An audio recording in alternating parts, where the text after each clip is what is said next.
closer to home, to our ABC, and a new outbreak of fighting in Australia's culture wars.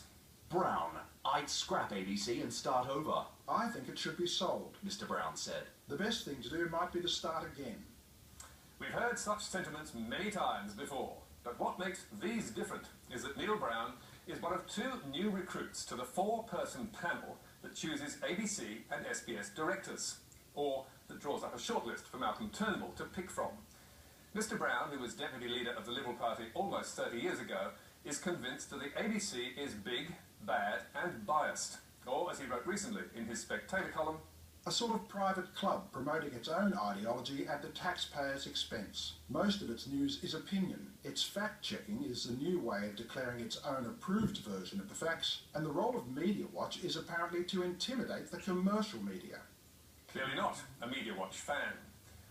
The second star recruit to the four-person nomination panel is another fierce critic of the public broadcaster, who has served on its board.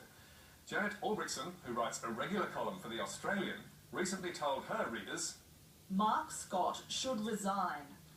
In a campaign against ABC bias that began at least a dozen years ago, Ms. Albrechtsen described the public broadcaster in one memorable critique as staff captured, their ABC, Soviet-style workers' collective.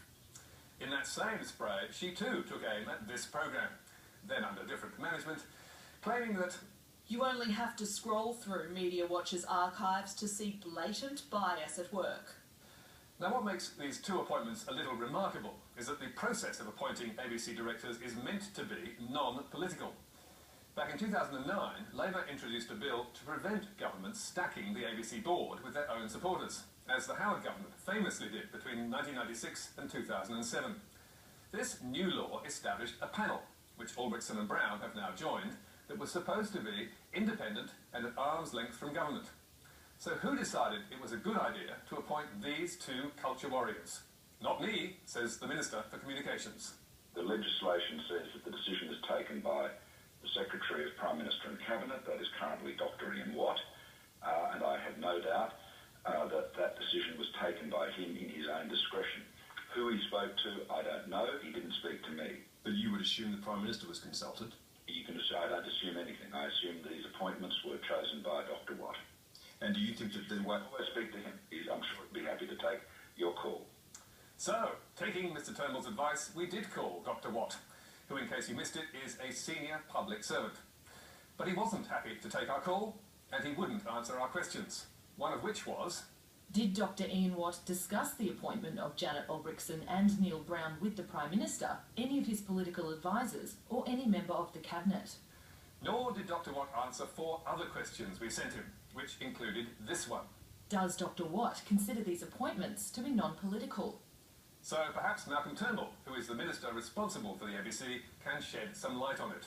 On Friday, he was asked the political question a bit more bluntly by the ABC's Chris Uhlmann. Couldn't a reasonable person come to the conclusion that the government once again is trying to influence the makeup of the board of the ABC because the government believes that the ABC is biased? Well, again, that's not for me. I don't think that's correct. Could a reasonable person think that? Well, you can ask. You can form that view. And some people already have. Shadow Communications Minister Jason Clare, for one.